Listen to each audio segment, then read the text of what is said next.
Ya, tengok depan sikit. Masih. Tu dia. Bau dia. Okay.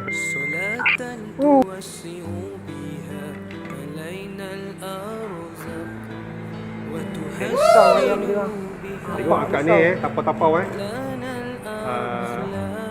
okay, ada orang buat tempat lah untuk ayam biryani.